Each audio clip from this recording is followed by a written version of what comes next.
¿Puede un cristiano volverse a casar después del divorcio? Esa pregunta, aparentemente sencilla, ha causado lágrimas, confusión, juicios, condena y, en muchos casos, silencios dolorosos dentro de las iglesias. Y lo más preocupante no es que haya confusión, es que muchos están tomando decisiones eternas basadas en emociones temporales. Porque sí, el amor puede doler, el matrimonio puede fallar, y el corazón, a veces, no sabe esperar la respuesta correcta. Pero ¿qué dice la palabra de Dios? ¿Será que todos los que se divorcian están condenados a la soledad? ¿Será que un nuevo matrimonio siempre es pecado? ¿Hay redención para quien falló y para quien fue herido? En este video no venimos a juzgar a nadie. Venimos a mirar a Cristo, a abrir la Biblia y a buscar respuestas en el corazón del Padre. Quédate hasta el final, porque no solo vamos a hablar de lo que la religión no quiere decirte. Vamos a orar juntos por sanidad, por dirección y por un nuevo comienzo en la luz. Pero lo que muchos no saben es que Jesús no evitó este tema, no lo escondió, no se limitó a condenar en silencio. Al contrario, lo abordó con claridad, firmeza y, sobre todo, con misericordia.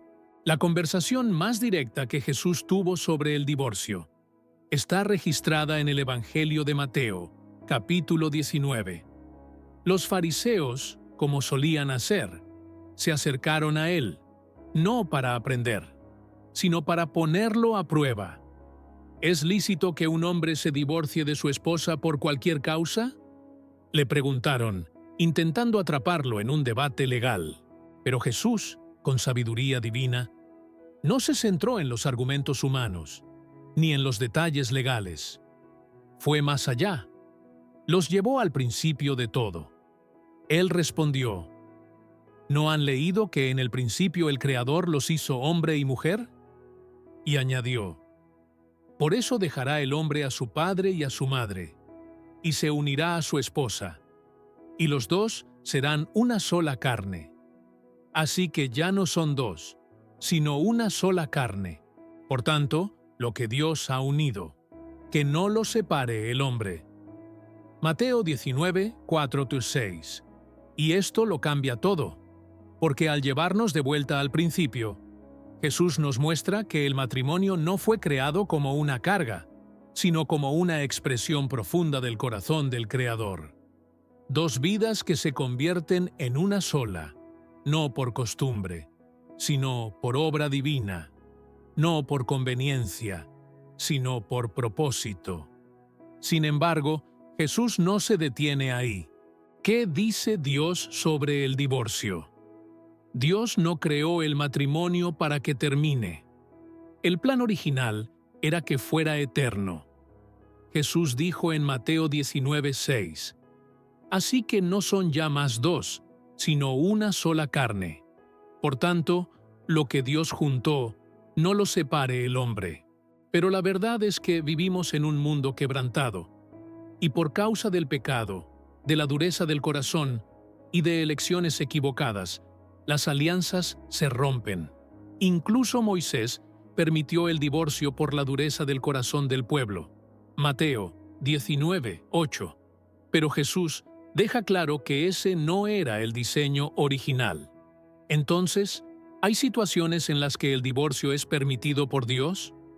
Sí. La Biblia presenta dos casos claros. Infidelidad conyugal. Mateo 19:9. Jesús dice, y yo os digo que cualquiera que repudia a su mujer, salvo por causa de fornicación, y se casa con otra, comete adulterio. Si uno de los cónyuges rompe la alianza a través de la infidelidad, el otro no está obligado a mantener el vínculo. La infidelidad no comienza en la cama, comienza en el corazón, cuando los ojos dejan de mirar con alianza y empiezan a desear lo que Dios no dio. Jesús, con la autoridad del cielo y la compasión del Padre, no dejó este tema sin respuesta. En Mateo 19:9, Él declara, Pero yo os digo que cualquiera que repudia a su mujer, salvo por causa de infidelidad, y se casa con otra, comete adulterio. Es una palabra dura, pero no sin propósito. Jesús no estaba estableciendo un tribunal de piedra, sino un espejo que revela la gravedad del pecado y la santidad del matrimonio. La infidelidad rompe algo sagrado, no solo un contrato humano, sino un pacto espiritual hecho delante de Dios. Ella hiere, confunde, destruye, quita al otro el suelo de la confianza y cubre el alma con un peso que solo la gracia puede levantar. Jesús no solo reconoció el derecho de la víctima, sino que también ofreció perdón al traidor arrepentido, porque donde abundó el pecado, sobreabundó la gracia. El adulterio es real, y sus consecuencias también, pero la redención también es real. Y está con los brazos abiertos para quien se arrepiente de verdad.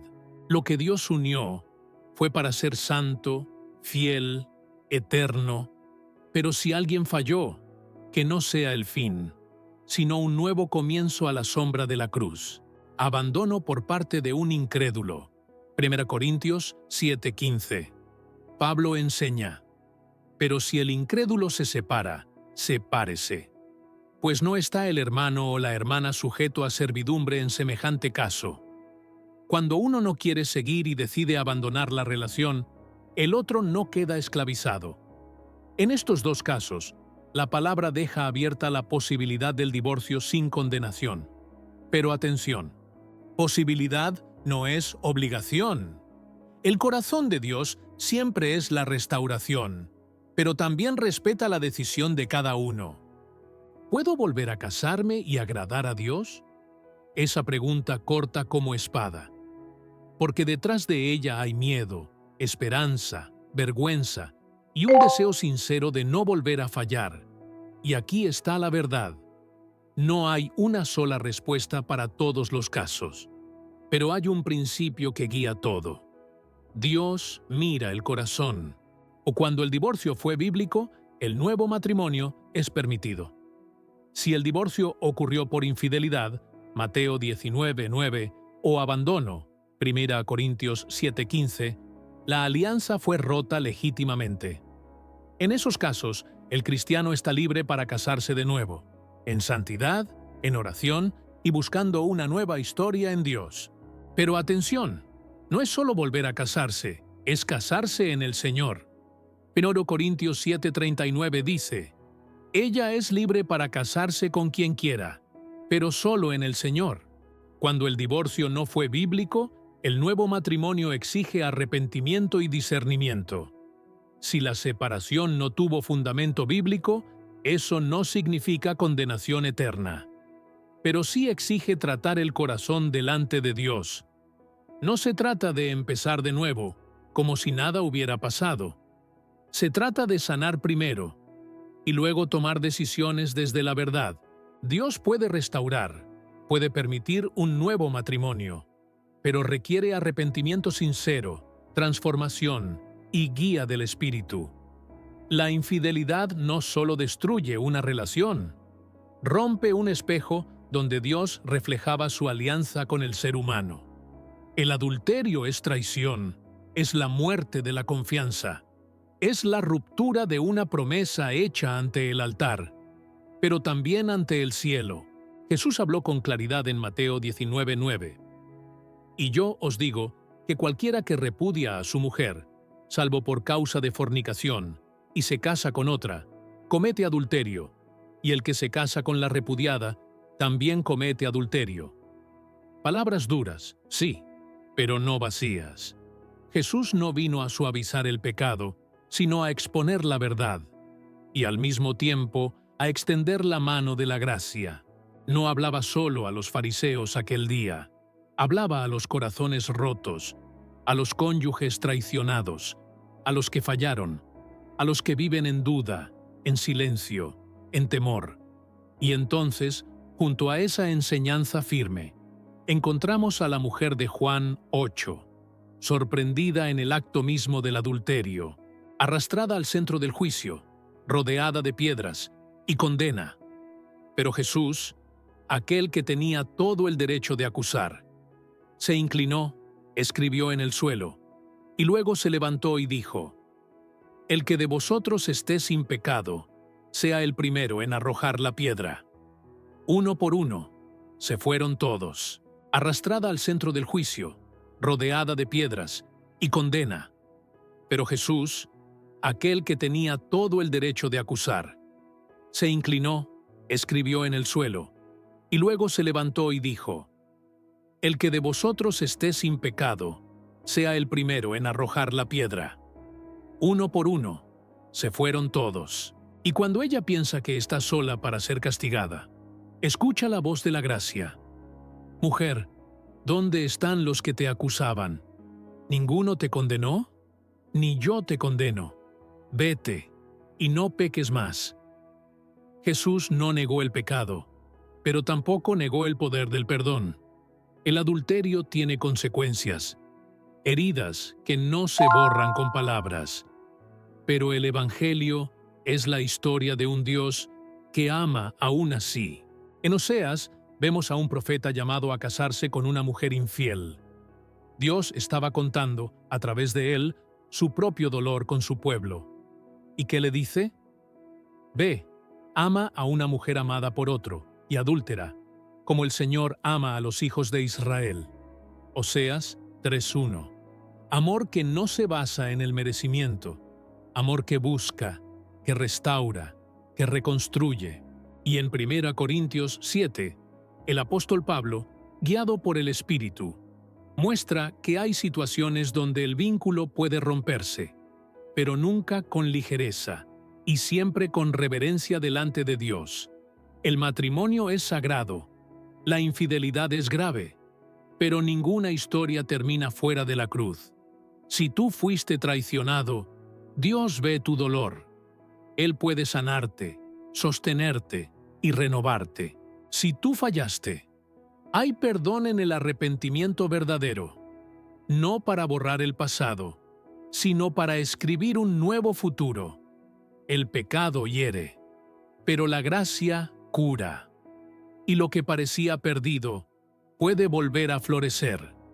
Cuando Dios decide comenzar la historia de nuevo, el peligro de usar la gracia como excusa para vivir en rebelión. Muchos hoy dicen: Dios entiende. Lo importante es ser feliz. Jesús perdona todo. Sí, Jesús perdona, pero también dijo: vete y no peques más. Juan 8:11. La gracia no es licencia para pecar, es poder para comenzar de nuevo, con obediencia. ¿Cómo saber si Dios aprueba mi nuevo matrimonio? Esta es la pregunta más profunda. ¿Estoy viviendo una bendición o una ilusión? La respuesta no está en emociones. Está en el discernimiento espiritual y en la obediencia. Examina tu motivación con sinceridad. ¿Buscas llenar un vacío? ¿Escapar del dolor? ¿Probar algo a alguien? ¿O realmente estás buscando una alianza que glorifique a Dios? El nuevo matrimonio no debe ser una fuga emocional, sino un llamado con propósito eterno. Pide confirmación a Dios y espera. No te guíes solo por una sensación de paz. Consulta la palabra. Busca consejo sabio. Espera. Y la paz de Cristo gobierne en vuestros corazones. Colosenses 3:15. Dios no es Dios de confusión. Si es de Él te lo confirmará. Al principio, en el jardín del Edén, Dios contemplaba su creación con perfección. Vio que el hombre, Adán, estaba solo, sin compañía, sin alguien que reflejara su imagen a su lado.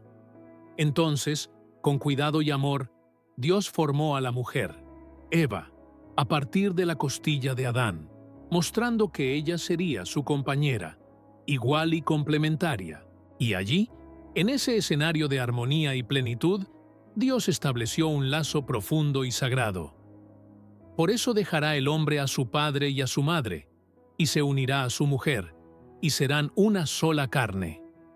no era solo una unión física, sino un lazo espiritual y emocional que uniría dos corazones, dos vidas, en un solo camino. El hombre y la mujer dejarían atrás sus familias de origen para crear una nueva familia, un nuevo vínculo indisoluble ante Dios. Si hay duda, detente. Si hay pecado, confiesa. Si hay certeza, camina con temor. Dios no quiere que vivas confundido, pero tampoco quiere que vivas en rebeldía. Si hay dudas, no es el momento. Si hay errores del pasado, entrégaselos a Dios. Y si hay confirmación, camina con humildad y santidad. Tal vez ya te divorciaste, tal vez te casaste de nuevo y cargas culpa, tal vez estás solo, luchando contra la soledad. Dios no te ha abandonado. Dios no ha terminado contigo. Dios sigue escribiendo tu historia. Él sana corazones rotos. Él restaura lo que nadie puede restaurar y te llama a vivir no bajo condenación, sino en su luz. Oración final. Señor, coloco en tus manos todas las historias partidas, todas las alianzas rotas, todos los corazones confundidos y sedientos de dirección. Trae sanidad, trae discernimiento, trae arrepentimiento donde sea necesario y paz donde haya liberación. Y que cada decisión futura esté guiada por tu espíritu y no por emociones humanas. Que el matrimonio vuelva a ser santo, puro y firmado sobre la roca. En el nombre de Jesús. Amén. Si este video tocó tu corazón, no olvides darle me gusta, suscribirte al canal para no perderte los próximos contenidos y compartirlo con alguien que necesite escuchar este mensaje. Tu apoyo hace toda la diferencia. Nos vemos en el próximo video.